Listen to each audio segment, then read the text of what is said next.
नमस्कार, मैं Jully Tiwari. Daily news में आप सभी का स्वागत है।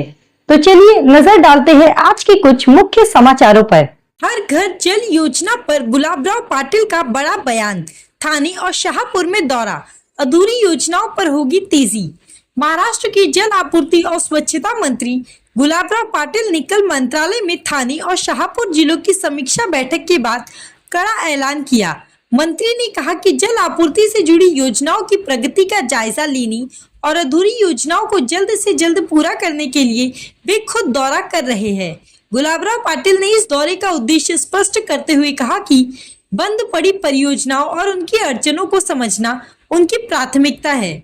उन्होंने कहा कि इस दौरे में स्थानीय विधायक और जनप्रतिनिधि भी उनके साथ रहेंगे। मंत्री ने यह भी कहा कि प्रधानमंत्री की हर घर जल हर घर नल योजना को पूरा करना उनका सपना है और इस दिशा में हर जरूरी कदम उठाया जाएगा। ठाणे जिले में अधूरी पड़ी जल परियोजनाओं और धरण निर्माण कार्य को लेकर भी चर्चा हुई।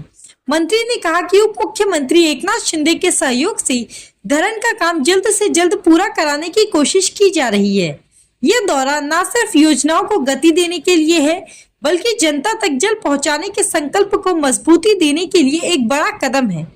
काल ठाणे आणि शहापूर जिल्ह्याचा या ठिकाणी आढावा बैठक घेण्यात आली आणि त्याच्यामध्ये आमचं हे ठरवण्यात आलं की ज्या ठिकाणी योजना सुरू आहे त्या योजनांची पाहणी करणे, जिथे योजना स्लो आहे त्या फास्ट करणे, ज्या बंद आहे त्या का बंद आहे तपासणी करणे, याच्याकरता हा दौरा या ठिकाणी लावण्यात आलेला आहे। त्याच्याकरता आमदार असतील, तिथले स्थानिक लोकप्रतिनिधी असतील, यांना सगळ्यांना आम्ही निमंत्रित केलेलं आहे। अधिकारी आमच्याबरोबर आहे आणि मला तरी असं वाटतं की जो सगळ्यात ड्रीम प्रोजेक्ट आहे, जो सगळ्यात महत्त्वाचा प्रोजेक्ट या देशाचा आहे की हर घर जल हर घर नल, तर तो पूर्णत्वास येण्याकरताचा हा दौरा असल्यामुळे मला तरी असं वाटतं की याच्यामध्ये बरीच माहिती आम्हाला मिळणार आहे। सर, आतापर्यंत ठाणे जिल्ह्यात स्वतःचं धरण नाही आहे, त्याबाबत अनेक वर्षांपासून पाठपुरावा सुरू आहे। बघा, आदरणीय शिंदे साहेब आता त्या करता मागे लागलेले आहेत आणि मला तरी असं वाटतं की लवकरात लवकर ते पूर्ण होईल।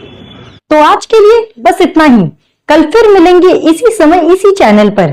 तब तक के लिए मुझे दीजिए इजाजत। धन्यवाद।